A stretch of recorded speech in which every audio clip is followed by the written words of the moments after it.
Universidad de Yale.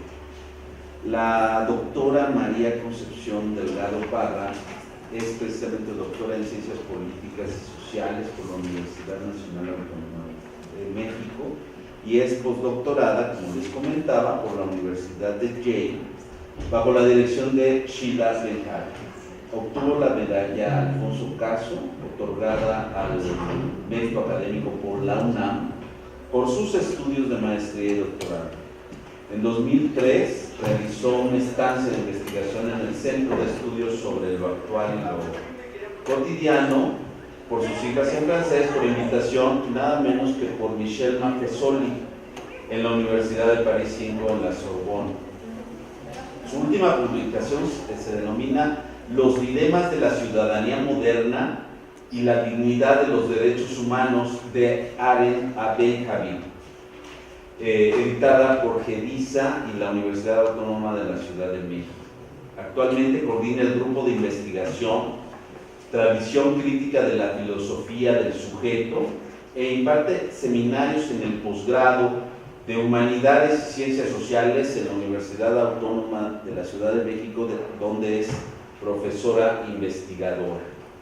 Entonces, bueno, pues no me queda más que darle la palabra a Concepción para que inicie su exposición. Mil gracias, Concepción. Muchas gracias. Hola, buenas tardes. Bueno, pues para mí es un gusto estar el día de hoy aquí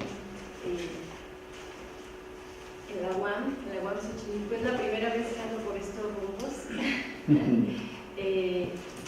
Es una universidad que realmente yo admiro mucho, sus egresados, la gente que yo conozco egresada de aquí, colegas míos y por supuesto el doctor Gerardo Ábalos representa para mí, digamos, el símbolo de lo que significa la capacidad para reflexionar, para pensar, para apropiarse el pensamiento y convertirlo en algo propio, pero que puede ser utilizado para la profesión que ustedes realicen. Entonces, realmente para mí hoy es un privilegio estar aquí con ustedes. En efecto, lo que hoy les voy a presentar serán como algunos atisbos, algunos elementos estructurales que permiten hacer una primera aproximación al pensamiento de Sheila Ben-Havi. Es una filósofa política que se conoce todavía poco en México.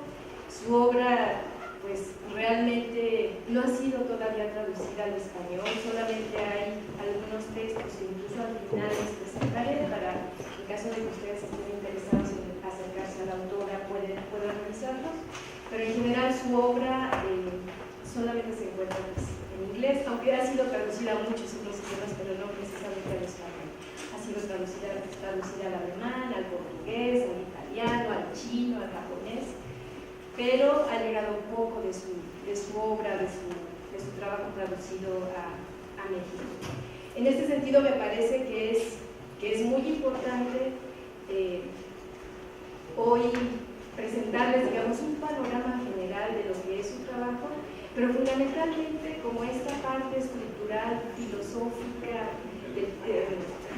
y política que les permite a ustedes imaginar por dónde pueden abordar el pensamiento de la autora. Ella, como iremos viendo, quiero presentarles primero una breve reseña acerca de su biografía para que ustedes sepan de dónde viene, cuál es su contexto, de dónde se deriva su pensamiento, pero como un tip, de entrada quiero decirles que ella es una de las alumnas no solo avanzada, sino heredera del pensamiento de la teoría crítica, y es alumna, bueno, muy reconocida de Habermas. Entonces, en ese sentido, el trabajo que ella va a realizar es reformular, aunque suene así de fuerte, pero sí reformular el universalismo que plantea Habermas en la teoría de la comunicación. O sea, es realmente una pensadora que apuesta por el desarrollo de una filosofía política amplia, a partir de la cual se puede imaginar una forma distinta de pensar el espacio público, de pensar la democracia. Entonces, digamos, lo que voy a intentar en este corto tiempo que tenemos va a ser, primero, pues, presentar algunos aspectos sobre la biografía de Benjamin, como les mencionaba hace un momento, para que sepan de dónde viene, digamos, de dónde abreva su pensamiento. Después haré un abordaje acerca de su proyecto político, perdón, de su proyecto intelectual, y al final abriremos un espacio para preguntas, respuestas, diálogo, lo que quieran ustedes saber acerca de Sheila Benjamin. Ponemos la lámina, por favor. Ella es Sheila Benjamin, aunque ya la habían seguramente visto en el cartel, la imagen pequeñita. Sheila Benjamin es una mujer muy adusta, muy seria, muy sistemática, muy generosa. Vale la pena decir esto porque de pronto uno piensa a los intelectuales y a los grandes pensadores como allá lejos, como intocables. Yo tendría que decirles que Sheila Benjamin es una mujer que se deja tocar, que es una pensadora muy humana, pero al mismo tiempo muy dura, ¿no? O sea, que no acepta, digamos, presentaciones en investigación, por ejemplo, que no tengan la rigurosidad metodológica, epistémica, etc. Entonces, es las dos cosas. Piénsenla en términos de un ser humano muy generoso, pero al mismo tiempo una mujer que se exige mucho a sí misma y que exige mucho a sus estudiantes, ¿no? Les quiero hablar un poquito acerca de sus orígenes familiares, y esto tiene un propósito. A lo largo de toda su obra, para ella va a ser muy importante el tema cultural, el tema de la hibridación cultural, para poder repensar el tema de la democracia. Esto ya habla, digamos, de un perfil y de una mirada distinta en términos de la filosofía política de esta autora. Ella nace en Estambul en 1950, ahora en septiembre acaba de cumplir 65 años. Fue educada durante 20 años en Estambul y luego a los 20 años llega a Estados Unidos. Es curioso porque ella siempre que se le hace una entrevista, incluso ustedes pueden rastrearla por YouTube o por alguna entrevista vía internet, y ustedes se van a dar cuenta que para ella siempre referirse a quiénes son sus antepasados resulta muy importante. Ella siempre va a hablar de que su familia llega a Turquía en la época en que los otomanos conquistaron Estambul, ¿no? Esto es en 1494. Y ella es judía sefardí, y siempre habla como de ese encuentro, ¿no? De la expulsión, de las consecuencias políticas que tuvo eso, de las consecuencias en términos de la vida cotidiana de la gente, o sea, en términos de la cultura, de la construcción cultural, qué significa para ella vivir, digamos, o ser heredera de esta cultura judía sefardí. Al mismo tiempo, pensar para ella es muy importante abordar la cuestión de cómo se van resolviendo los elementos normativos, legales, jurídicos, en términos de la gente que llega de fuera a un país extraño y al revés, la expulsión. O sea, todo este proceso van a ser temas que van a estar presentes a lo largo de toda su obra. Ella hace, digamos, todo un desarrollo de construcción epistémico-filosófica acerca de la ética comunicativa, pero al mismo tiempo esto lo va a aplicar siempre en su manera de pensar la ciudadanía contemporánea, en pensar el tema de la migración, en pensar el tema de la hospitalidad, en pensar, digamos, toda esta serie de problemas que hoy resultan fundamentales en nuestro mundo globalizado. Toda esta historia familiar para ella, como les decía, resulta importante porque la hace realmente consciente de toda esta fragilidad que subyace en las instituciones políticas, ¿no? Y la hace pensar, por supuesto, sobre todo en qué es lo que sustenta todas estas instituciones, cuáles son los elementos ideológicos que se van construyendo en la elaboración, digamos, de una ley, en la elaboración de una política. Al mismo tiempo, todo este tipo de mutaciones, de cambios, generan en ella una especie de desconfianza que se va a mostrar también a lo largo de su obra, acerca de todas las ideologías colectivistas, acerca de todos, por supuesto, la crítica a los fundamentalismos, ¿no? Entonces ella como que trata de escapar a todo eso, o trata de dar una respuesta, de hablar del diagnóstico contemporáneo y de tratar de dar respuestas acerca de, bueno, eso cómo podría abordarse desde la democracia contemporánea, ¿no? ¿Cuáles serían las críticas que se podrían hacer a la democracia liberal? Incluso no es fortuito que en la última década en su trabajo, como lo vamos a ver, para ella resulta muy importante abordar el tema del conflicto cultural y del multiculturalismo, que bueno, vale decir que en los acontecimientos que estamos viviendo en el presente, ella se coloca en el centro de esa discusión, ¿no? En términos del conflicto civilizatorio, del conflicto religioso, son cuestiones que ella aborda a lo largo de su obra. Hay otro elemento que es importante, que también se va a ver reflejado en su obra, que tiene que ver con el entorno en el que ella vivió en las comunidades judías en Estambul. Como datos curiosos, tendría que decirles que su abuelo era rabino, al mismo tiempo su padre no pudo terminar sus estudios porque en ese momento estalló la Segunda Guerra Mundial, entonces tuvo que irse a la guerra. Cuando Turquía se declara neutral, entonces regresa, y es cuando el padre de Sheila Ben-Havi se casa con su madre. Vale decir quién era la madre de Sheila Ben-Havi. La madre de Sheila Ben-Havi fue educada en una escuela francesa,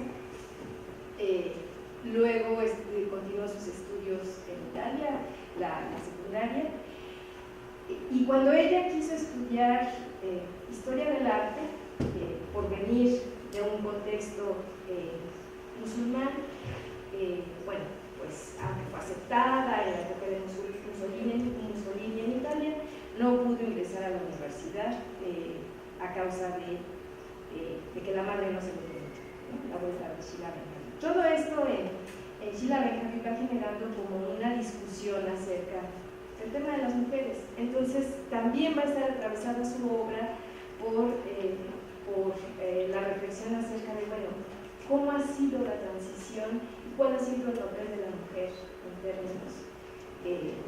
en términos sociales, políticos, y sobre todo cómo el tema de la mujer va a atravesar al final toda una reflexión ética, normativa, de la teoría comunicativa de Habermas. Porque para ella, una de las críticas más fuertes que va a hacer al trabajo de Habermas, aunque por un lado se alinea, pero por otro lado lo critica, es con Habermas y contra Habermas, es el abandono absoluto de la teoría comunicativa acerca de la diferencia del género, ¿no? Entonces va a ser un elemento importante y tiene que ver con este antecedente familiar de Ben-Havi, en el sentido de que para ella resulta como muy sorprendente, por ejemplo, que su madre no haya seguido estudiando por ser mujer simplemente, y que la abuela no haya sabido ni leer ni escribir. O sea, y resulta absolutamente extraño porque cuando uno piensa a esta mujer que es una pensadora de nuestros tiempos y que tiene una dimensión muy grande en términos del impacto de la filosofía política, y darse cuenta que su abuela no sabía leer ni escribir, o sea, ¿qué pasó en ese corto tiempo realmente? ¿Cómo se desarrolló toda la integración de la mujer en términos institucionales, en términos normativos, éticos, culturales, en fin, en muchas direcciones? Entonces resulta pues paradigmático, ¿no? Es paradójico que Sheila Ben-Havi, digamos, venga de una tradición ilustrada en el sentido de la vida cotidiana, pero no ilustrada en el sentido de la universidad, ¿no?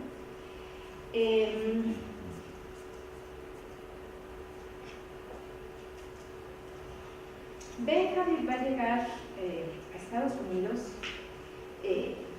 a los 20 años, como te mencionaba al principio. Ella va a estudiar su maestría en la Universidad de Brandeis.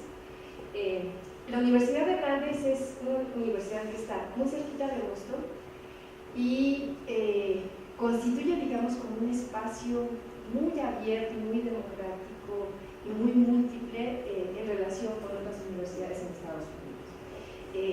Se da una combinación un poco como sucede en París 8, donde confluyen el arte, el cine, la literatura, la musicología, la filosofía, la sociología. O sea, es una universidad como muy múltiple donde ella va a hacer sus estudios de maestría. Y después de eso, ella va a obtener una beca, va a estudiar en la Universidad de Yale su doctorado. Y digamos, aquí la parte que me interesa destacar es a qué dedica su tesis doctoral cuando concluye sus estudios de doctorado.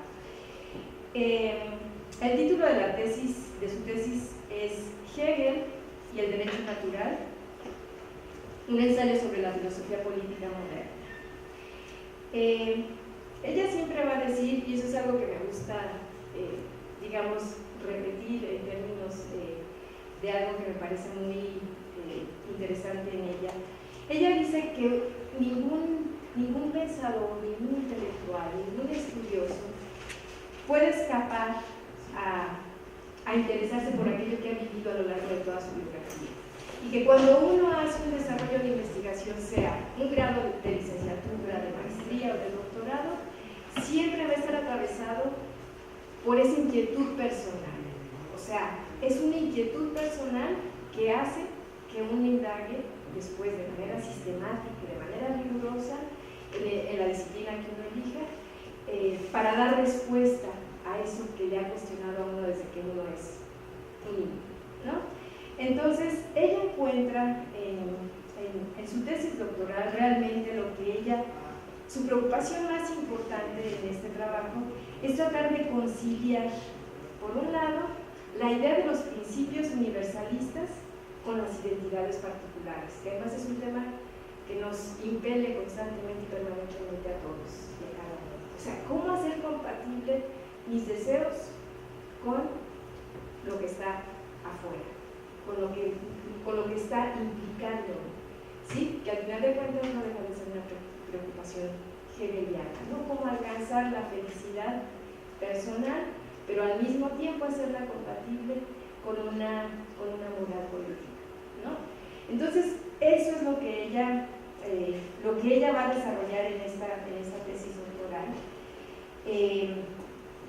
Y al mismo tiempo va a incorporar a esta distancia que hay entre lo que yo soy como individuo, a esa comunidad colectiva, a esas comunidades humanas colectivas, el tema de cómo el tema del lenguaje, el tema del origen étnico, el tema de la religión, cómo todos estos elementos y todas estas coordenadas intelectuales pueden pensar y pueden ayudar a pensar y a reformular, digamos, el universalismo heredado por la Ilustración, ¿no? Entonces, al mismo tiempo ella es una defensora de la modernidad, o sea, es heredera de la escuela de Frankfurt, por lo tanto, ella es de las que apuesta, al igual que Habermas, que la modernidad no ha sido todavía concluida, que todavía tiene mucho que decir. Entonces, lo que ella empieza a plantear desde su tesis doctoral es cómo hacer compatible, digamos, estos dos ámbitos, de lo individual y de lo colectivo, en términos no de eliminar el conflicto, como dirían los demócratas liberales, ¿no? Que lo que intentan es negar el conflicto cuando justamente ese es el motor de la vida política, de la vida social, sino que lo que ella intenta hacer es cómo establecer el diálogo entre el respeto universal y la reciprocidad igualitaria. Son dos elementos que voy a voy a abordar más adelante en su proyecto intelectual, pero es importante que ya vaya pensando, digamos, de esta tesis que ella plantea, cómo hacer compatibles estos dos ámbitos. Ella ya los va desestructurando en términos de este respeto universal que significa el derecho a tener voz, el derecho a participar en una conversación, dirá Habermas, pero al mismo tiempo el respeto y el derecho a poner en el espacio público nuevos temas, nuevas voces, ¿sí? Entonces ella va a tratar de establecer el diálogo entre estas dos perspectivas. ¿Por qué se preocupa? ¿Por qué el interés de Benjamin en esta preocupación de estos dos ámbitos? ¿Por qué pone en el centro a Hegel en su obra? Fundamentalmente, lo que ella encuentra es que Hegel le va a permitir establecer, digamos, o que es el primer filósofo moderno, vamos a decir, que establece la trayectoria de los tres principios fundamentales que constituyen la ética, ¿no? Que es el ámbito familiar, la sociedad civil y el Estado. O sea, ella siempre va a estar jugando también por estos tres elementos. Y esto le va a permitir desarrollar el tema de la moralidad, la legalidad y la vida ética, que son tres elementos que van a atravesar también su obra. O sea, cuando piensa en la construcción de una ciudadanía, ella necesariamente piensa en términos normativos, ¿sí? En términos de legalidad y en términos de cómo se construye la vida ética, más allá del imperativo categórico, cambiar.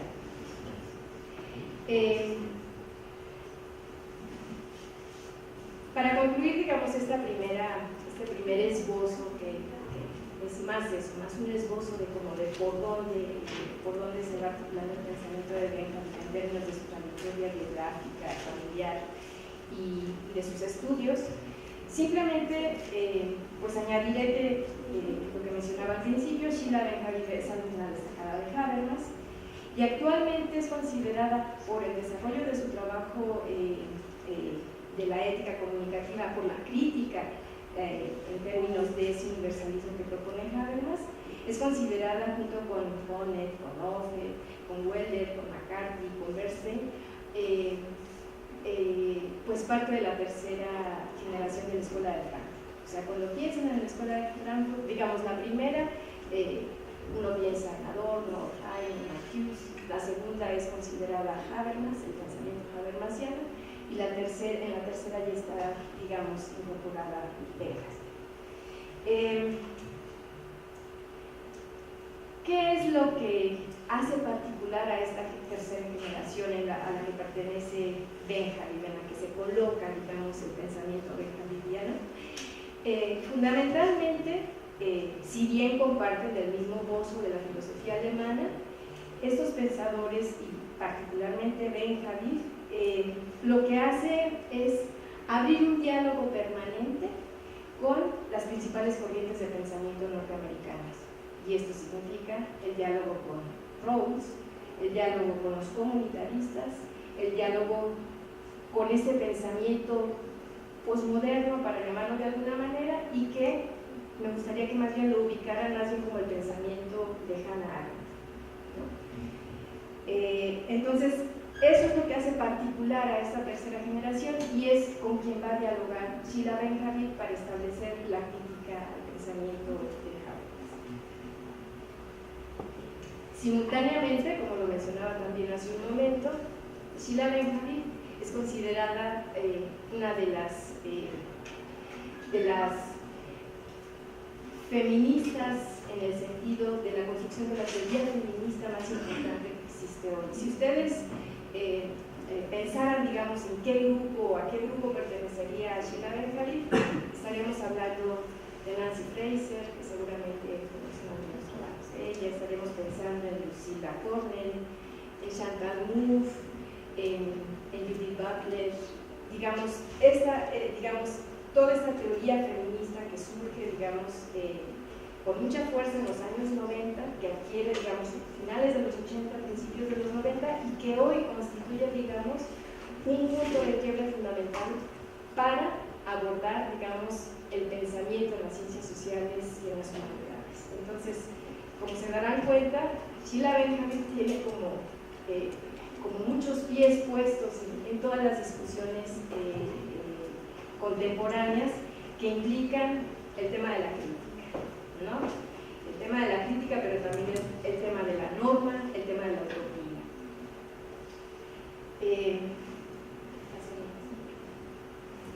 Bueno, ahora les voy a hablar un poquito acerca del proyecto intelectual. Quisiera mencionar cuál es el camino que traza ese pensamiento de Sheila Benjamin. Finalmente, como lo mencioné hace un momento, realmente lo que Benjamin va a hacer es confrontar el pensamiento habermasiano. Y otra vez, insisto, no es, o sea, la crítica que ella va a realizar tiene como propósito romper los dilemas que atañen a la teoría habermasiana. Fundamentalmente, pues trata de enfrentar este universalismo planteado por Habermas en la teoría comunicativa. ¿En qué radica el nodo de su crítica?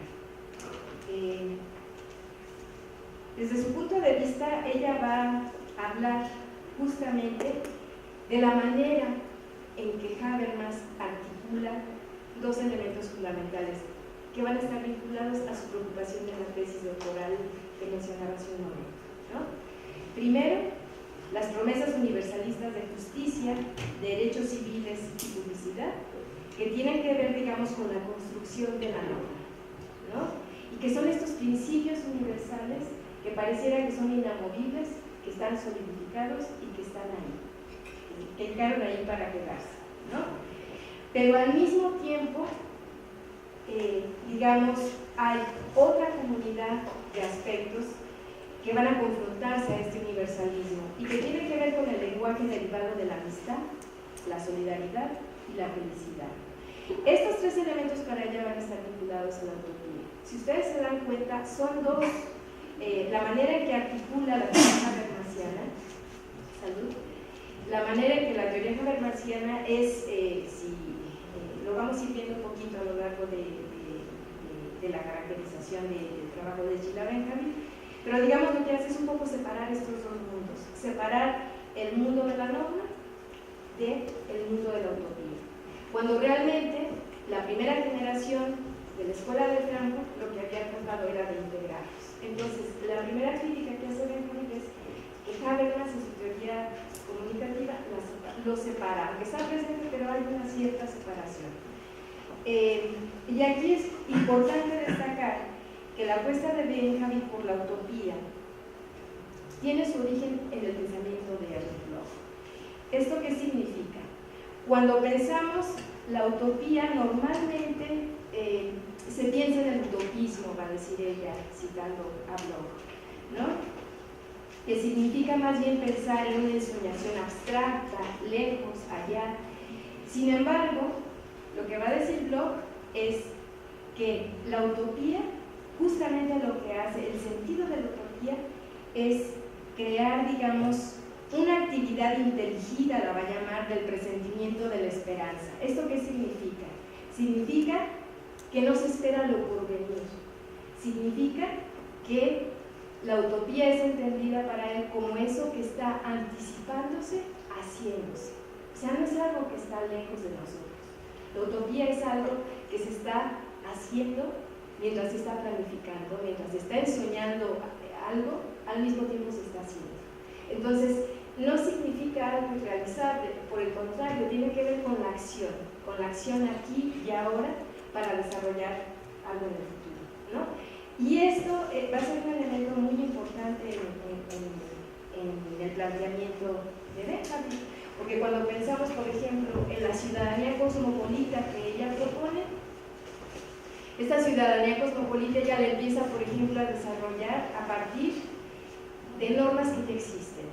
de experiencias sociales, de movimientos sociales, perdón, que ya existen y que se están dando en términos de modificar las condiciones actuales, por ejemplo, de la migración, ¿no? De la defensa de ciertos derechos, de grupos, de movimientos emancipatorios a nivel internacional que utilizan normas creadas por organismos supranacionales y que ellos empiezan a construir este diálogo entre la norma y la necesidad del grupo. Entonces, cuando ella habla de utopía, está pensando en este proyecto del hacerse, del anticipándose haciendo, ¿no? Es este, digamos, este hacer en el trayecto. O sea, no significa posponer la idea de, por ejemplo, de la democracia, no significa posponer la idea de una ciudadanía, significa que ya se está haciendo. Y que está conviviendo al mismo tiempo con elementos tradicionales. O sea, no significa que ahora pasemos a una nueva etapa. Ella lo que dice es que más bien se van articulando viejos procesos con estas nuevas formas de pensar, por ejemplo, la utopía, ¿no?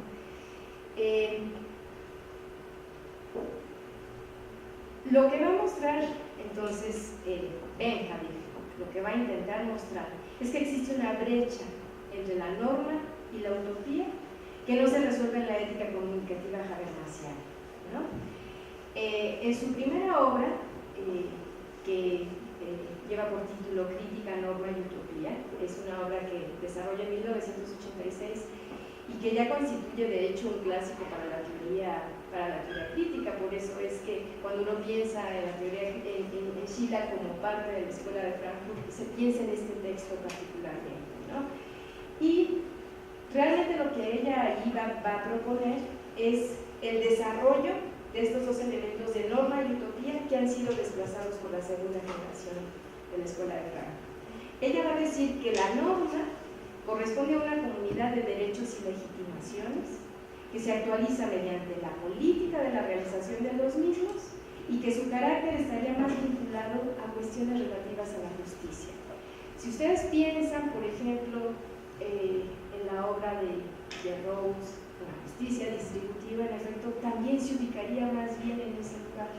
O sea, estaría colocada en la idea de la norma, como si la norma por sí misma, aunque está atravesada por toda una construcción ética que proponen tanto Rose como Habermas, pero pareciera que hay un formalismo y un énfasis en la norma que deja de lado el tema de la utopía. Entonces, para ella, esta norma corresponde entonces a esta comunidad de derechos y legitimaciones, fundamentalmente preocupada por el tema de la justicia. Y por otro lado, en este libro, en esta obra, ella va a hablar de la utopía.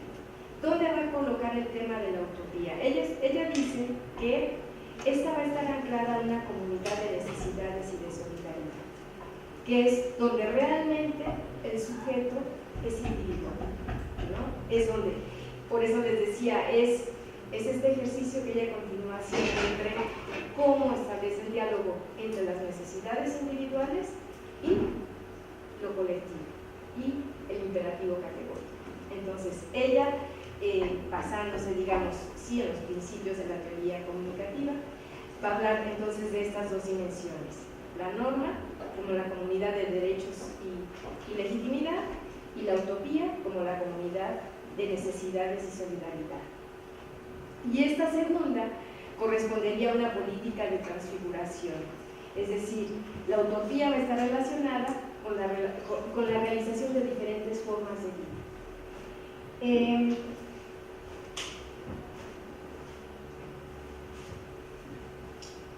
Pasamos a la siguiente.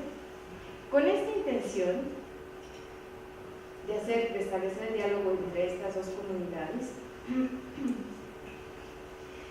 ella va a establecer tres críticas. Ella parte de tres críticas fundamentalmente.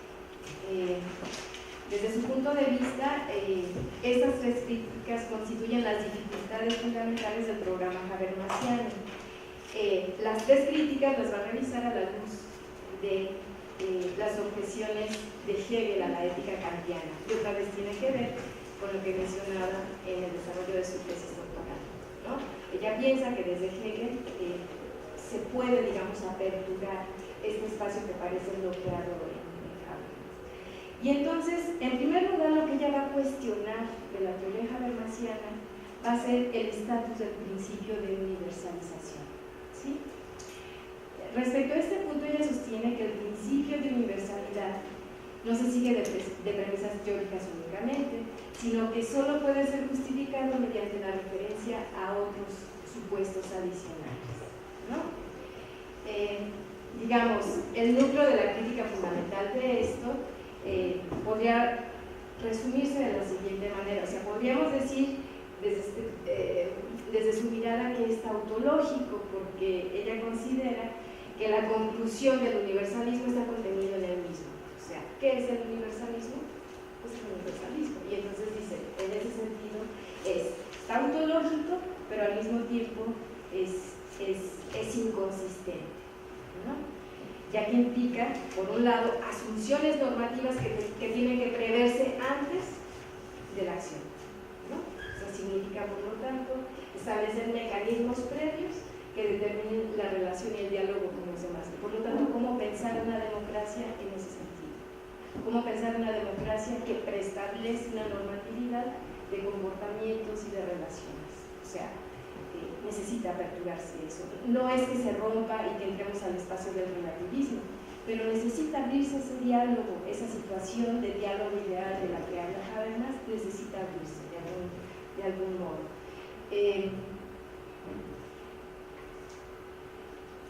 La segunda crítica que va a hacer es acerca de las bases institucionales de la ética comunicativa. Aquí para ella el problema radica en que justamente lo que hace la ética comunicativa es oscilar entre dos espacios de la esfera pública. Por un lado va a estar el clásico liberal, donde se refleja, o sea, el liberalismo lo que propone es un modelo jurídico de derechos, ¿no? Si lo pensamos en términos de estas dos comunidades de las que ella está hablando, de la norma y de la utopía, estaríamos pensando en la comunidad de derechos y legitimidad, ¿no?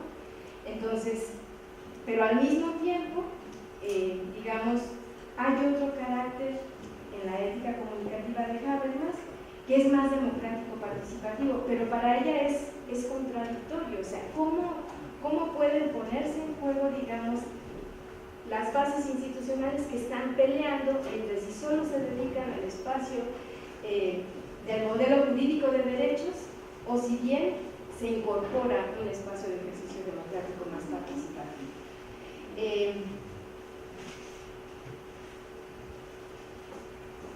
En este sentido, ella va a pensar, ella va a decir que lo que sucede en la ética comunicativa realmente pues va a hacer un énfasis, va a poner un énfasis muy profundo en las relaciones jurídicas o cuasi jurídicas, y que entonces lo que va a resultar de eso va a ser una esfera pública legalista, o sea, y ella va a apostar permanentemente por una esfera pública de participación política.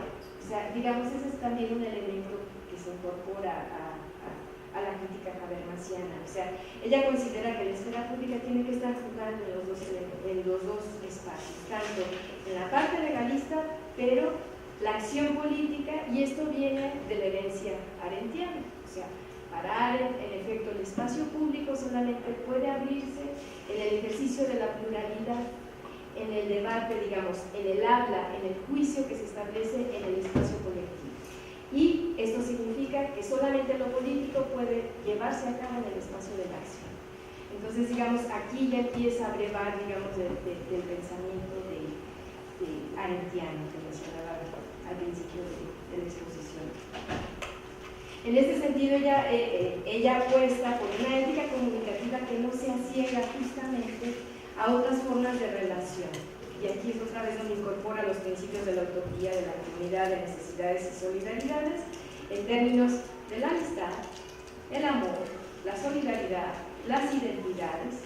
Es decir, ella lo que está empujando es construir, digamos, un universalismo que dé cabida a esas voces que tradicionalmente habían sido silenciadas, ¿no? Y otra vez esto tiene que ver con sus orígenes multiculturales, ¿no? O sea, para ella pensar la idea de la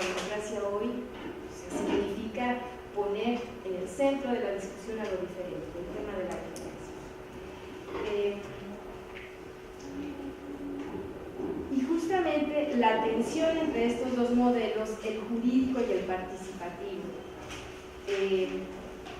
Ella va a señalar que se muestra justamente cuando aprendemos el concepto de interés propuesto por la ética comunicativa.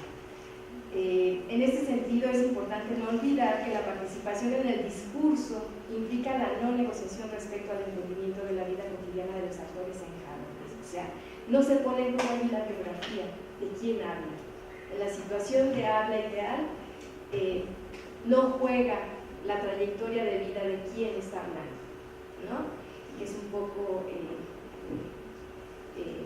lo que también sucede con el modelo rawlsiano, ¿no? El velo de la ignorancia, esta idea de que yo me distancio de quién soy para entonces poder elaborar un discurso colectivo, un acuerdo colectivo. Entonces, digamos, esto genera tensión desde la perspectiva de Benjamin, una tensión irresoluble desde ese lugar. Pero por otro lado dice, si admitimos que los participantes en el discurso portan sus propias interpretaciones e intereses, esto es, toda la biografía derivada de los contextos de vida, de los contextos de la experiencia, entonces, desde la perspectiva de ella, parece difícil sostener una aceptación consensual de las normas que reflejarían el interés general, presuponiendo con ello una armonía de intereses preestablecidas. ¿Qué quiere decir con esto? Ella quiere señalar que la norma constituye simplemente una forma de acuerdo mínima para establecer un diálogo. Pensando en el tema de la democracia otra vez, si nosotros tenemos como la norma que, digamos, que establece la manera en que nos vamos a relacionar socialmente, si pensamos en la Constitución, por ejemplo, entonces diríamos que entonces ya no podemos dialogar, sino que tenemos que hacer lo que se establece en términos de derechos y obligaciones en esta Constitución, ¿no? Esa sería la lógica, digamos, en términos de una normatividad que precede al diálogo. O sea, la norma como eso que indica, no cómo va a ser el proceso de diálogo, sino que indica lo que va a ser el acto, ¿no? Benjamin va a decir que esto no puede ser, que esto no tiene lógica, que esto es irreal, no puede llevarse a la práctica, y entonces en efecto lo que sucede es que simplemente lo que aparece es el borramiento de ciertos actores, el silenciamiento de ciertas voces, que es, digamos, la experiencia de la que da cuenta nuestro presente, ¿no? Y en ese sentido sería imposible pensar y sería inaceptable una teoría crítica de la sociedad desde ese lugar. Por ello, la salida más bien sería asumir que tales discursos normativos lo que constituyen son un mecanismo de proceso. O sea, para ella esta norma tendría la normatividad en términos de la comunidad de derechos y legitimidad, tendría que plantear, sí, como lo señala Habermas, en términos de indicar cuál sería el respeto universal y la reciprocidad igualitaria que dieran lugar a un diálogo, y que entonces ese diálogo abriera la posibilidad incluso de regresar a la norma para modificarla y recrearla una vez y cada vez, dependiendo de las necesidades y de la solidaridad. Si se dan cuenta aquí, ella está dándole, digamos, la vuelta a la estructura, está usando los mismos mecanismos habermasianos, pero le está dando un mayor peso al tema de la solidaridad y la necesidad. Y entonces, claro, esto implica que no necesariamente las normas establecidas van a adquirir una aceptación generalizada, sino que estas siempre van a estar en continuo conflicto. Y justamente este continuo conflicto es lo que va a permitir el movimiento, digamos, a las respuestas, a las necesidades de lo que plantean los actores. Si lo pensamos otra vez en términos de la democracia, estamos pensando ya en una democracia deliberativa, ¿no? Otra vez, es un ejercicio ideal, pero es un ejercicio ideal que ella ancla a las experiencias que ya existen en términos del desarrollo de esta forma de diálogo, ¿no? En este sentido, hay una fórmula, digamos, o todos estos elementos conducen a Benjamin a establecer una fórmula que dice que la participación precede a la universalización o no hay universalización sin participación. Si se dan cuenta, es una crítica muy radical. O sea, el universalismo existe, pero existe justamente porque hay una participación previa a él que constituye, es universal en lo que estamos de acuerdo, ¿no? Habla de una forma, esto implica abrir la ética discursiva justamente a procesos más democráticos, más participativos. Implica también abrir el tema de la esfera pública a otra fórmula legalista, jurista. O sea, no significa desplazarla, no significa una o la otra. Ella no está planteando, ahora va a funcionar una forma de comunidad de necesidades y solidaridad y nos vamos a olvidar de la normatividad. No, ella dice simplemente que la participación, la acción política va a tomar un papel fundamental en la construcción del universalismo.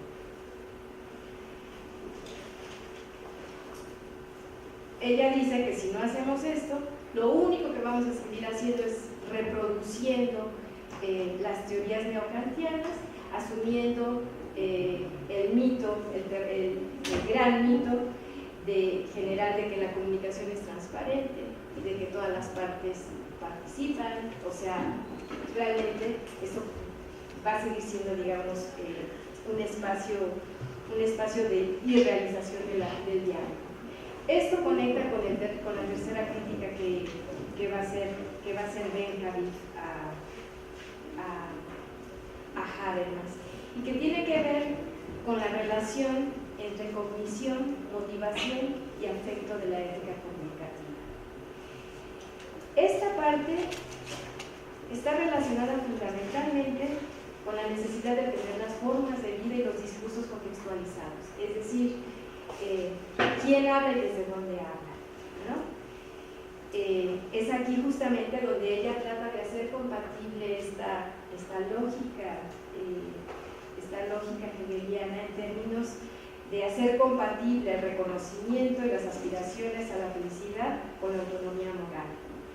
En este sentido, ella postula que esta autonomía requiere justamente la reformulación del concepto de vida buena por parte de los sujetos, y que el tema de la vida buena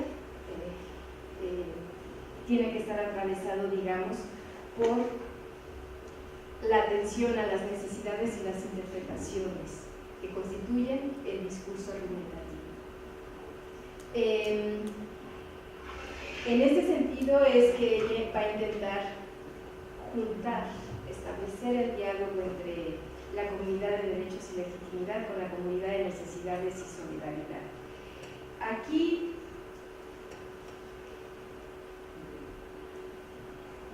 y digamos, esta parte la voy a explicar de manera como muy breve. ¿Cuáles son los elementos que ella va a retomar o a los que va a apelar para reformular el universalismo habermasiano? O sea, para hacer posible esta integración entre estas dos comunidades. Hay un texto, pasamos a la siguiente, hay un texto, y es un texto que sí está traducido al español. En español es El ser y el otro en la ética contemporánea, donde realmente ella desarrolla como todo este pensamiento, sintetiza, digamos, toda esta idea crítica acerca de la teoría comunicativa. Realmente, si ustedes quieren acercarse a su obra, les recomendaría que leyeran este libro, porque en este libro, digamos, se ve toda la trayectoria en términos intelectuales, en términos de reflexión política, de dónde se nutre, cuáles son las críticas, cómo va reelaborando y reformulando el universalismo habermasiano.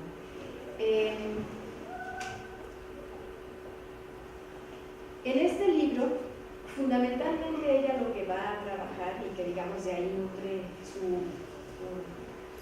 su parte epistémica para hacer la crítica, ella va a reformular la ética comunicativa a partir de la crítica que se hace desde tres ámbitos, es decir, desde la teoría feminista contemporánea, desde el pensamiento comunitarista y desde el posmodernismo.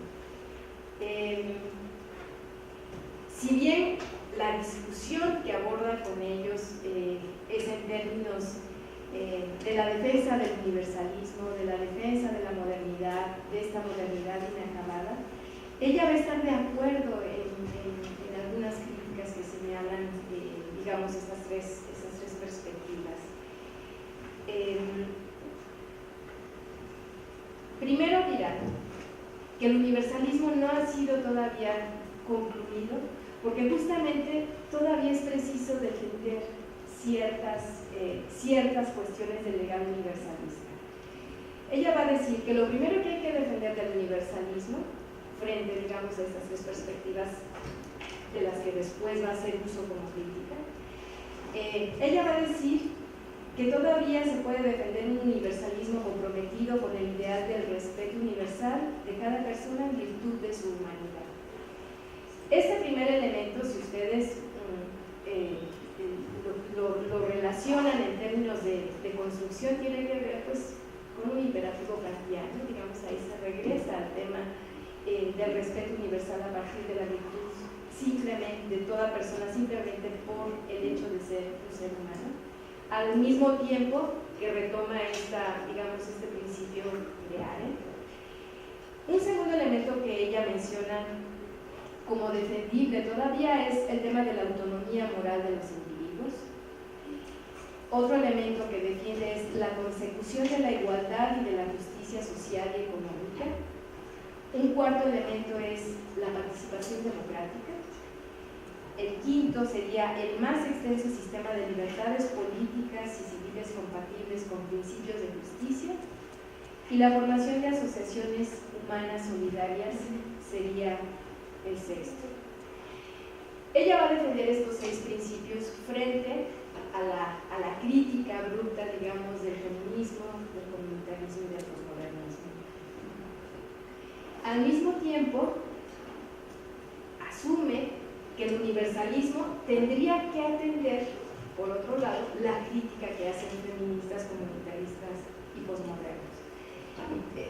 El primero tendría que ver con el escepticismo hacia las pretensiones de una razón legisladora necesaria para articular un punto de vista moral en el caso de Kant, una posición original en el caso de Rawls o una situación ideal de habla en Habermas. O sea, ella estará de acuerdo en el escepticismo que plantean estas 3 perspectivas críticas hacia el universalismo. Justamente la razón legisladora para ella no basta. O sea, eso es lo que ella está tratando de establecer el diálogo con la comunidad de necesidades y solidaridad. Por otro lado, va a recoger la crítica al sujeto abstracto y autónomo privilegiado de la tradición universalista. Va a decir, en efecto, no puede existir un sujeto abstracto en esa dirección. De hecho, ahorita lo voy a mencionar de manera más específica, pero ella va a construir y reelaborar la idea del sujeto centrado por un sujeto situado, ¿no? Y que va a tener que ver con el lugar y la posición que ocupa el sujeto en su relación en el discurso argumentativo. Y una tercera cuestión que ella considera que hay que atender es la inadecuación de esa razón legislativa para dar cuenta de la indeterminación y multiplicidad de los contextos y situaciones vitales. Es decir, el contexto es fundamental para poder entender una situación de arte. En este sentido, ella considera que la única viabilidad del universalismo tiene que estar atravesado por la posibilidad de poner en juego estos 3 elementos. De manera que sea posible romper la lógica del modelo liberal, que tiene que ver fundamentalmente con el sujeto centrado y la legitimidad de la verdad. Ambas críticas se van a materializar justamente en la figura que ella va a denominar el otro concreto. Este otro concreto, digamos, va a aparecer una figura estratégica para pensar la democracia deliberativa en su propuesta. Y justamente cuando ella junta el tema de la figura del otro concreto con el modelo de democracia deliberativa, de ahí es de donde deriva, digamos, la concepción o la reformulación del universalismo habermasiano, que ella va a nombrar como universalismo interactivo. O sea, finalmente, cuando hablamos del otro concreto, de poner en juego la tesis del otro concreto, significa poner en relación otra vez este otro generalizado derivado del universalismo tradicional con este otro concreto que antepone, digamos, la idea de un ser con una historia, con una biografía y con un contexto. Esto va a generar, digamos, una identidad, la reelaboración también de una identidad moral que hoy resulta ya paradigmática, digamos, como un modelo a seguir en términos de la filosofía política desde Benjamin. Si ustedes, digamos, hacen un recuerdo, rememoran, digamos, qué es lo que se pone en juego desde Hobbes hasta Habermas, pasando por Rawls, por Holder, la teoría moral normalmente ha adoptado justamente la figura del otro generalizado. ¿Qué significa pensar en el otro generalizado? Significa pensar siempre la demanda, los derechos de los individuos como seres racionales, siempre de manera abstracta, en términos normativos, en términos legales, en términos jurídicos, ¿no? El otro generalizado adquiere deberes y obligaciones a partir de la ley. Sin embargo, al asumir el punto de vista del otro concreto, justamente lo que hacemos es poner de lado o poner entre paréntesis el tema de la abstracción del sujeto para hacerlo jugar en términos de sus necesidades.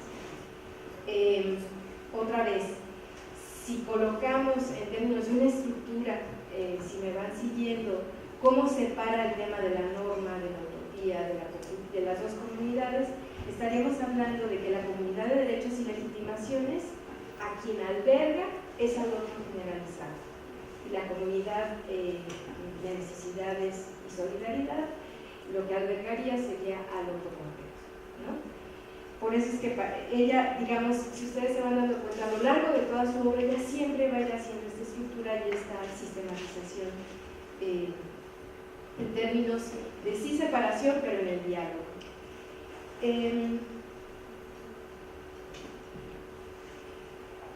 Es muy importante, aunque ya lo mencioné hace un momento, pero es muy importante que ustedes no piensen estas dos comunidades en términos como si Benjamin estuviera solamente apostando ya por el relativismo del individuo, del sujeto situado, sino que para ella es como una especie de continuum, ¿no?, que se va dando y que entonces va de un lado hacia el otro. O sea, está en permanente oscilación, digamos, el sujeto generalizado con el sujeto concreto. Esto permite justamente poner en juego lo no visto, lo no escuchado, lo silenciado.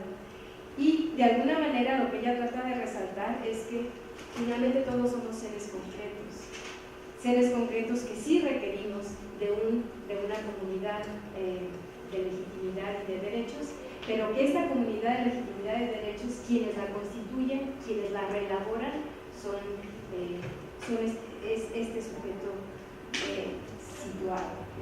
Y aquí es justamente donde podría, digamos, hablarles de manera muy genérica en qué consistiría ya este universalismo interactivo que ella postula. Podríamos decir que el universalismo interactivo se reduce o se entiende en términos de esto que no es meramente legislativo, que tematiza el género y que es sensible al contexto. Es una síntesis muy estrecha, pero permite, digamos, que ustedes imaginen, digamos, esa articulación entre estos tres elementos que ha tematizado desde el principio. Y a manera de síntesis diré que justamente los elementos que constituyen este universalismo digamos, sería en primer lugar la reformulación pragmática universal de las bases de validez de las pretensiones de verdad. Es decir, las bases de validez se establecen a partir de la justificación, ya no de los fundacionismos que plantea el universalismo tradicional, ¿no? O sea, se trata de justificaciones. O sea, el diálogo, digamos, esta sistematización y este sujeto situado lo que hacen es establecer, digamos, unas bases de validez fundadas en la justificación. Por otro lado, hay una mutación de la visión del yo, del self. Es decir, este yo, este sujeto, va a estar encarnado justamente en las relaciones humanas. No está encarnado en la predefinición de un sujeto central, ¿sí? Un sujeto ensimismado. Se tratará justamente de pensar un sujeto que se constituye narrativamente, ¿sí? Es decir, hay un elemento de identificación, de identidad que se está reelaborando permanentemente. Y por último, la reformulación del punto de vista moral, entendido justamente no como la realización de algo que se da previo a la construcción del diálogo, sino que se da de forma interactiva, contingente y que además se va modificando una vez y cada vez. En este sentido, si ustedes siguen el trabajo de Benjamin, podrán darse cuenta que hay una reformulación radical en términos del concepto de razón, del self, del yo, por eso es que este texto resulta tan importante, y del concepto de sociedad. Es tal vez por eso que se le da, o se le reconoce a Benjamin como la pensadora que ha reformulado por primera vez, digamos, el pensamiento ilustrado, ¿no?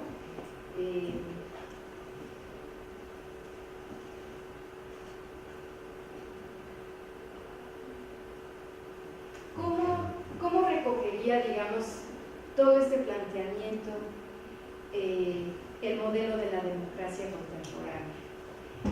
Ella dice que la democracia liberal, en términos de lo que la conocemos, hace imposible la recuperación de este legado que ella propone, sino que será más bien la democracia deliberativa la que albergue la posibilidad de crear y recrear este nuevo pensamiento. Y entonces, ¿cómo define ella la democracia deliberativa? Por un lado, ella va a mencionar que la democracia deliberativa tiene que ver con la racionalidad y legitimidad de la misma, que ésta alcanza cuando es considerado el bien común como resultado de una deliberación colectiva entre individuos libres e iguales. Es decir, que por lo tanto solo van a ser válidas aquellas normas que sean acordadas por las personas afectadas, ¿no? Esto significa que las normas que rigen la deliberación van a ser justamente estrictamente procedimentales, como lo mencionaba hace un momento. Esto es, las normas no van a constituir un límite, sino que más bien van a construir un mecanismo que permita o que dé lugar a la participación de cada uno de los diálogos y de los temas que se quieran incorporar al diálogo.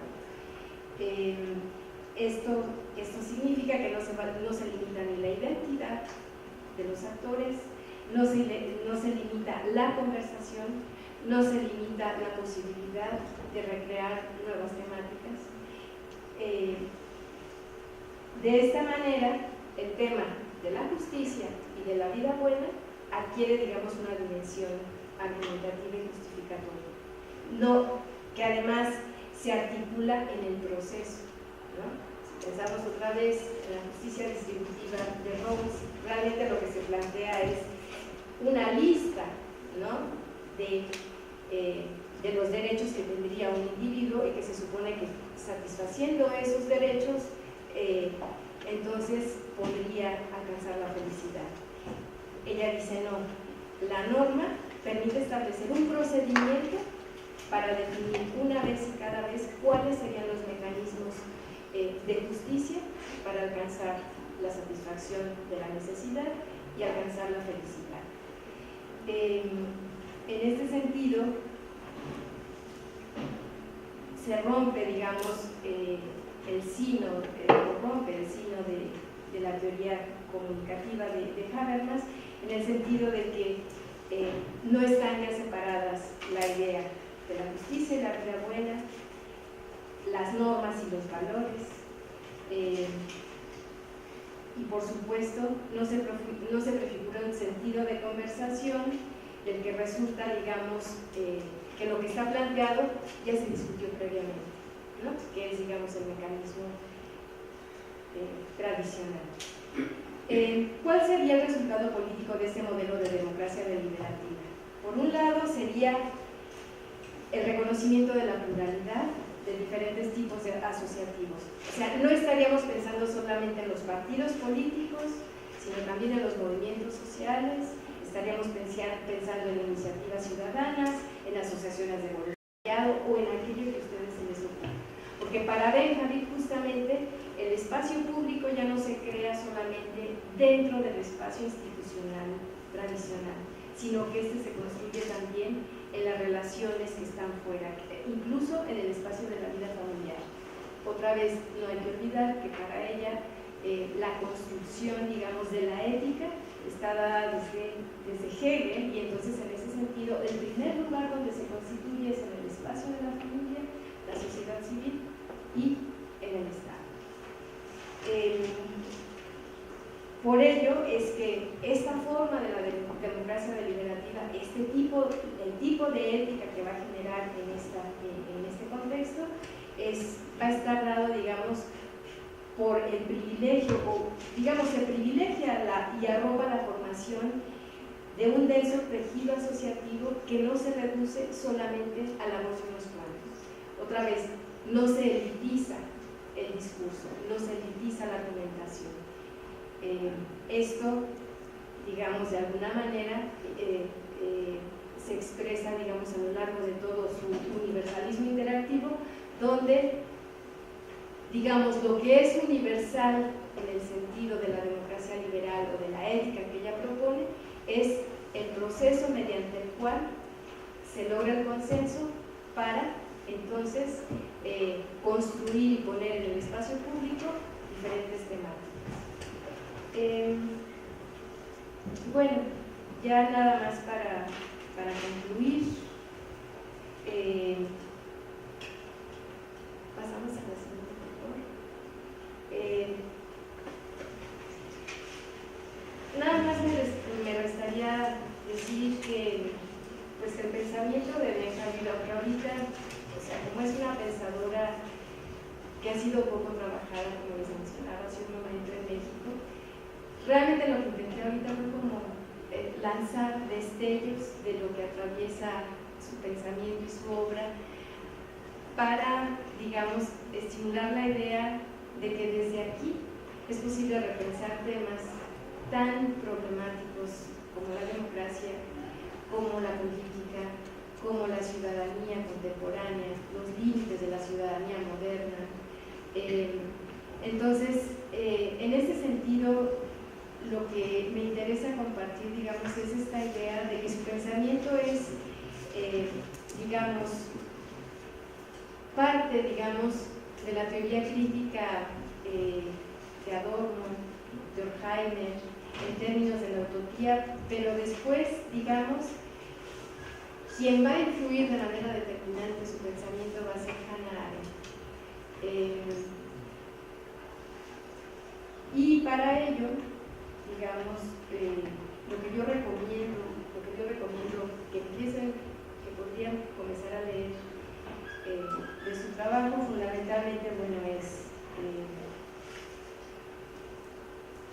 sería el otro en la ética contemporánea, que era el que mencionaba hace un momento, pero hay un segundo texto que resulta realmente paradigmático en su pensamiento y que es el derecho de los otros, extranjeros, residentes y ciudadanos. Estos dos textos sí están traducidos al español. los pueden encontrar en cualquier librería, pero resulta realmente inquietante su pensamiento porque pone en cuestión, digamos, las formas que estamos habituados a pensar el tema de la democracia particularmente. Entonces, yo los invitaría a conocer su obra, a acercarse al trabajo de Benjamin y bueno, yo dejo una exposición esperando que haya sido más o menos clara en términos de los aspectos generales y bueno, si tienen alguna pregunta, algún comentario, con todo podemos.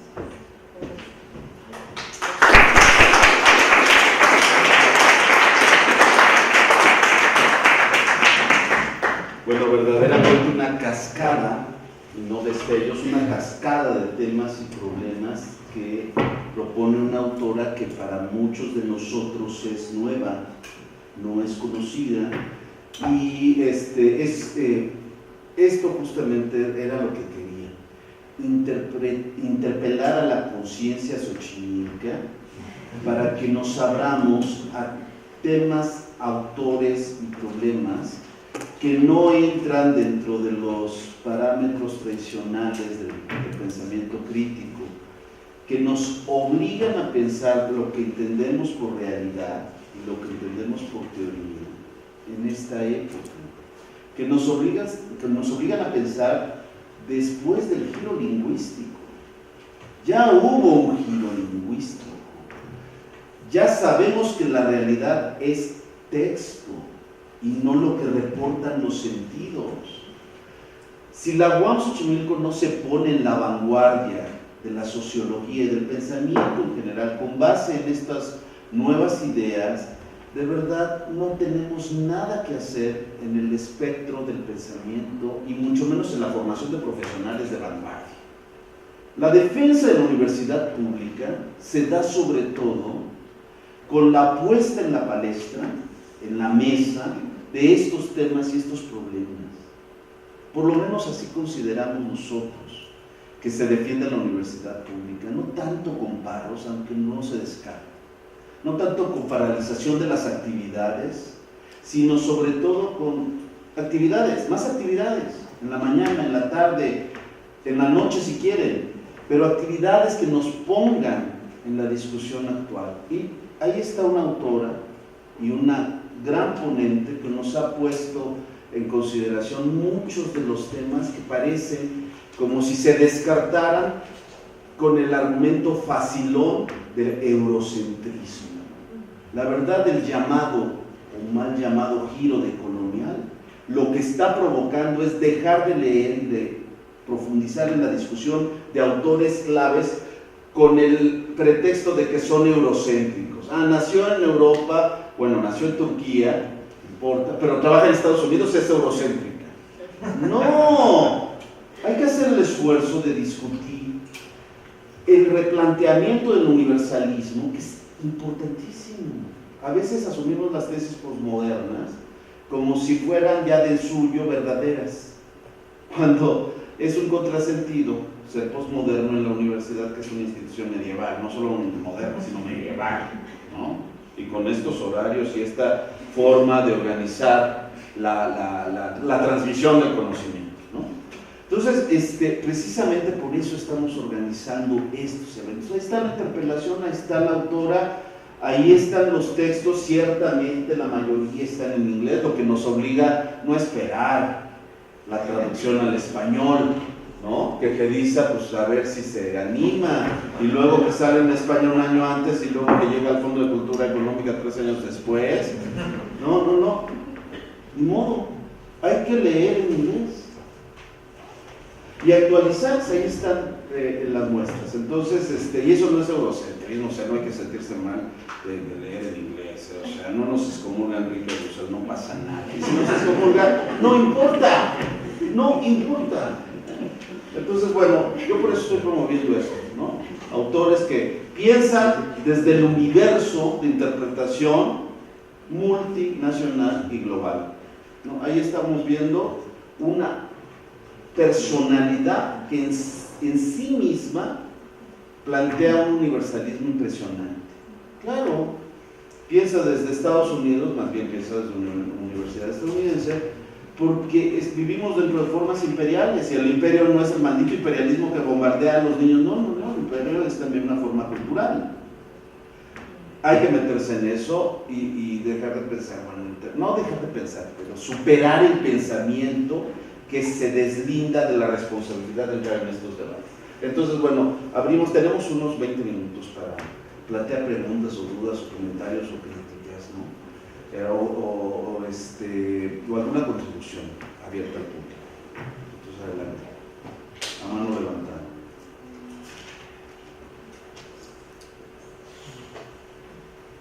Diego. Yo quisiera preguntarle, a partir de todo esto que dice esta autora, ¿cómo sería posible generar concilios en una sociedad que ciertamente está atravesada por el conflicto religioso, el conflicto ideológico, el conflicto multicultural? Entonces, a partir de esta concepción que ella genera de lo que es la utopía, o sea, ¿cómo es que podremos plantear esta idea de solidaridad? Me parece interesante porque creo que más bien uno de los problemas de la sociedad de ahora es que pues está fundamentada sobre todo en el individualismo, ¿no? Y a lo mejor eso sería como una parte pues antagónica, ¿no? De esta idea que ella hace. Entonces, dentro de esta sociedad que está atravesada por estos conflictos, ¿cómo realmente podremos pensar en esa idea de solidaridad? Me parece muy interesante. Muy bien, Diego. ¿Alguien más?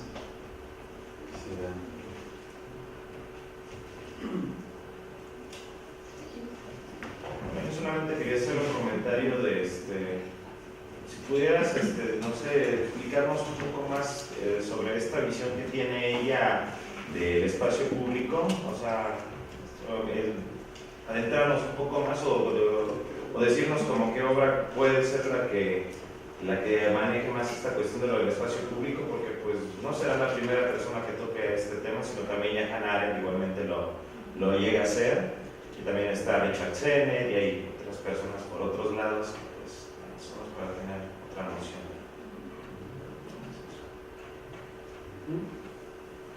¿Algo más?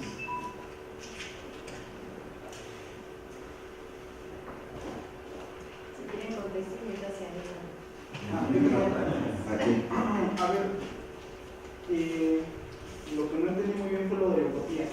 La utopía como el estado de pregunta-respuesta, no sé, determinar o pensar las normas, entrando en un diálogo con las necesidades que se establecen con la transformación de los fenómenos.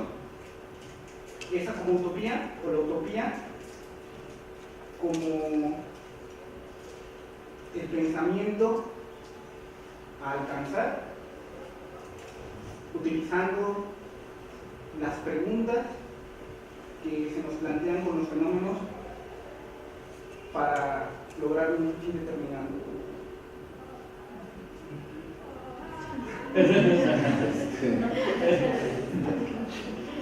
O sea, la utilidad de la utopía, después de Kant, pensar en la utopía es difícil, ¿no? La verdad, después de Kant, el sistema, o sea, el cuestionamiento del universo trascendental tiene una función racional. Entonces, ¿para qué la utopía? ¿Verdad? Bueno, pero no, eso ya es más bien. O sea, no sé, algo, sí, pero eso se entendió. ¿Algo más? Yo tengo una duda, corríjame por si estoy mal.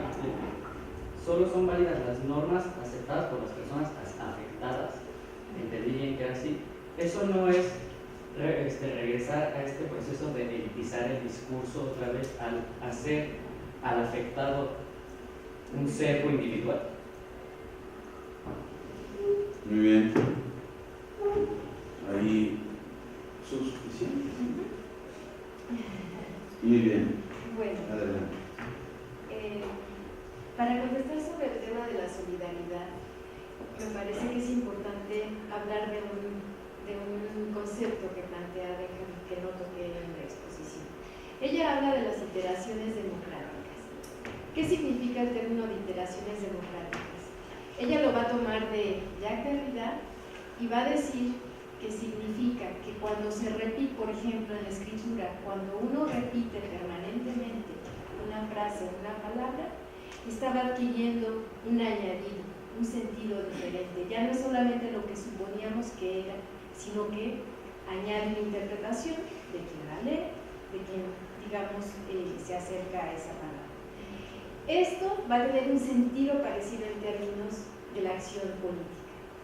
Ella dice que la manera como se pone en escena el tema de la solidaridad es cuando se crea un espacio público, y esto tal vez responde un poquito a la segunda pregunta, el espacio público pensado desde Arendt, que va a retomar ellos, el espacio público no es algo que esté dado a partir de las instituciones, sino que el espacio público es eso que se va construyendo en un ejercicio de iteraciones democráticas que permiten saber quién está involucrado en una demanda, en un hacer, en una exigencia, y en ese sentido la solidaridad se convierte en un ejercicio comunicativo, en un ejercicio de libertad de acción política, ¿no?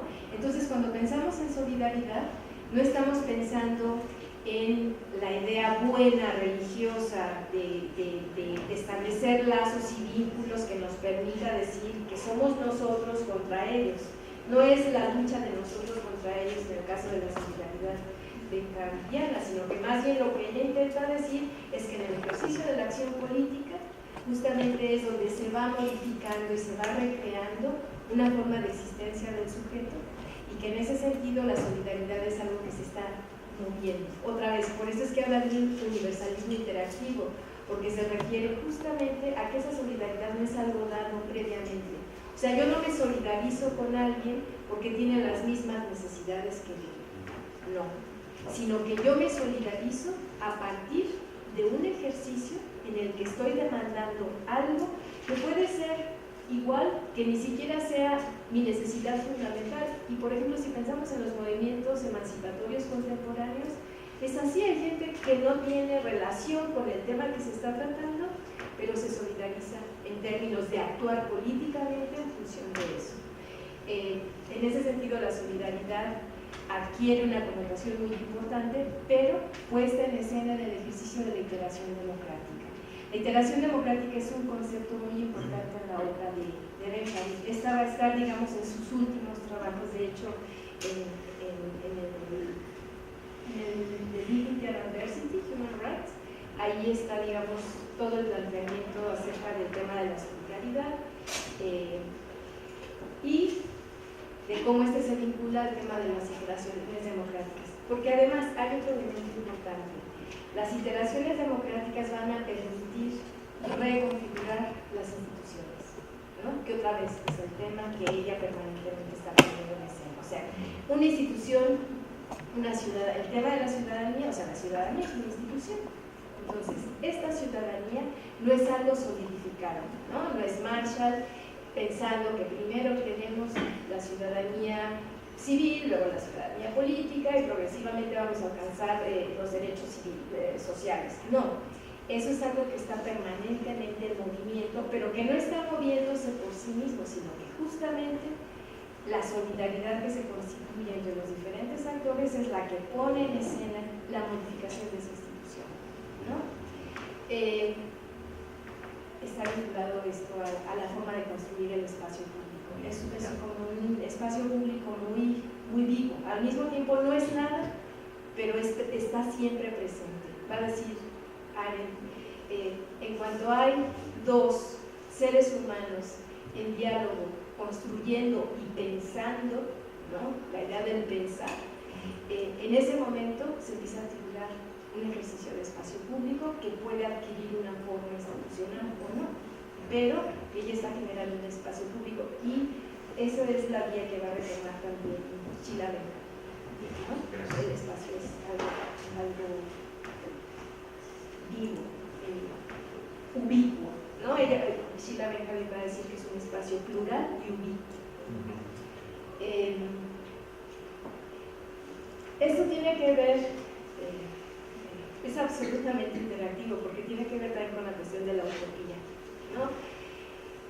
Exacto, la utopía no significa un proyecto a alcanzar, no es la idea semeniana, por ejemplo, que requiere, digamos, o sea, de la construcción de un sueño para poder articular un proyecto político, y entonces el desarrollo de ese proyecto político es lo que va a permitir la lucha política, el desarrollo político, para entonces lograr el objetivo final. Para Benjamin no es eso. Para Benjamin la utopía justamente radica en el planear haciendo. O sea, no necesito de la utopía para hacer un proyecto y entonces actuar. No, en el ejercicio de la iteración democrática se va configurando también la utopía de modificar, por ejemplo, el tema del bien común. ¿Qué es el bien común? ¿No? O sea, cuando pensamos en Rousseau y decimos sí, en el republicanismo siempre se piensa en el bien común, pero ¿qué es el bien común? Para Benjamin estaría más vinculado a esta idea no vacía en términos de Lefort, pero sí en términos de que ésta se articula en el trayecto. O sea, la necesidad es la que detona una forma de solidaridad, y al mismo tiempo esto va configurando ya una acción y que a su vez ya va constituyendo nuevas formas institucionales, nuevas formas de participación política, nuevas formas de relación con el otro. O sea, se va modificando, y finalmente esto está atravesado por la historia y la biografía de cada uno de los participantes. Y esto me lleva, digamos, a la cuarta pregunta, que en efecto, si uno lo piensa así como lo planteaste, o sea, si se descontextualiza, uno podría decir, en efecto, esto significa construir élites que simplemente son las únicas que tienen la voz y que entonces abandonan el diálogo y simplemente instrumentan mecanismos para su propio beneficio. Sin embargo, no es, justamente es lo contrario, yo diría, en el pensamiento de Benjamin, justamente por esta puesta en escena, digamos, de las iteraciones democráticas. Porque quienes iteran, digamos, una demanda, justamente son los interesados en los que quieren que se modifique algo, ¿no? Esto significa, en efecto, que lo que modifican esos no necesariamente va a ser, digamos, universal. O sea, lo que va a ser universal va a ser la forma, el proceso a través del cual estos se organizan, por ejemplo, para demandar una situación que luego puede ser retomada por otros para demandar otra situación, y así, ¿no? O sea, de manera como detonantes, y esto rompe necesariamente la idea del elitismo, la idea por ejemplo, de los movimientos sociales elitistas, ¿qué es lo que sucede hoy? Por ejemplo, hay una demanda de derechos humanos a nivel internacional, y entonces los únicos que se quedan con la voz son los abogados especialistas en el tema, y entonces quienes fueron vulnerados en sus derechos humanos finalmente pierden la voz y ya no existen. Ella dice no, esa es la forma tradicional, porque justamente lo que se hace es una normatividad que precede al diálogo. Y ella dice, la normatividad tiene que generar las condiciones para que haya diálogo. Y luego esta normatividad se modifica. Y en ese sentido es válida para quienes están postulando algo, pero no es válida para otro grupo o para otro grupo. Esos tendrán que construir a partir de la acción política, de la participación, otra construcción normativa, ¿no? O sea, la normatividad en Sheila Benjamin adquiere una movilidad, una interacción muy impresionante, que resulta difícil de pensar, pues, porque estamos acostumbrados a pensar que eso es solidificado, ¿no? O sea, exacto, la norma, pensamos, la norma constitucional para que se mueva, y si se mueve, de todas maneras no pasa nada, ¿no? O sea, se incorpora, por ejemplo, el tema de derechos humanos a la Constitución mexicana, pero pues no exactamente lo mismo, o sea, no actúa, porque claro, pensamos que la norma tendría que actuar por sí misma. No, en ella lo que hace que se mueva esa norma es la puesta en escena de la iteración democrática que genera una forma de comunidad de solidaridad, de necesidades y solidaridad, y que a la vez actúa sobre la norma.